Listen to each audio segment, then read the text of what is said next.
चौथे स्कंद का 16वां अध्याय शुरू करते हैं।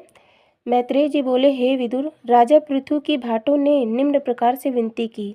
हे पृथ्वीनाथ, आप श्री नारायण जी के अवतार हैं, अतः आपकी बड़ाई श्री नारायण जी के समान है।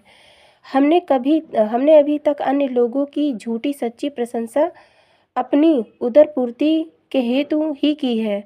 अब आपकी प्रशंसा द्वारा हमारी वाणी पवित्र हो रही है। हे स्वामी, आप ऐसे उत्तम काम करेंगे जैसे संसार में अभी तक किसी राजा ने नहीं किए होंगे। इतना कहकर सब भाट राजा से पुरस्कार लेकर अपने अपने घर चले गए। उस समय ज्योतिषियों ने राजा पृथु की जन्मपत्री का फलादेश शुरू किया। उन्होंने कहा, हे राजन, आप सातों द्वीपों के राजा होंगे और अपने बाहुबल से समस्त भूपतियों को जीतकर उदयाचल से लेकर अस्ताचल तक अखंड राज्य करेंगे।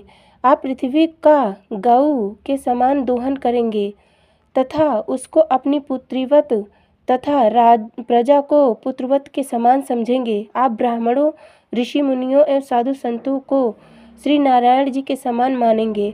आप जनता से 8 माह तक का कर लेकर वर्षा के 4 महीनों में उसे अपनी ओर से भोजन अथवा वस्त्र देंगे।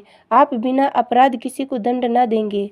जब देवराज इंद्र शत्रुतावश आपके राज्य में वर्षा नहीं करेंगे, तब आपकी इच्छा होते ही वर्षा होने लग जाएगी।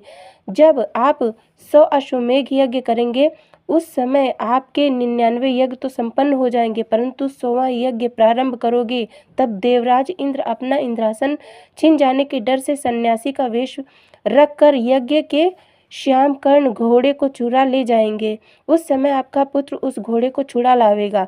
इस दशा में इंद्र अपनी हार स्वीकार कर छल करने के निमित्त बहुत से रूप रखकर आएंगे। इंद्र के उन स्वरूपों का हाल सुनकर कलयुग के अज्ञानी जीव भी उसे लोगों को भ्रम में डालने के लिए उसी प्रकार कपट रूप रखा करेंगे। आपके यज्ञ में स्वयं श्री हरि भगवान प्रकट होकर दर्शन देंगे और सनकादि ऋषि राजभवन में पधार कर ज्ञान का उपदेश देंगे। आप पराई स्त्री को माता और पराये धन को मिट्टी के समान जानकर सदा श्री हरि स्मरण में लवलीन रहा करेंगे। इस तरह ग्रंथों के फलादेश का वर्णन कर ज्योतिषी भी राजा से दक्षिणा प्राप्त कर अपने अपने स्थान को चले गए।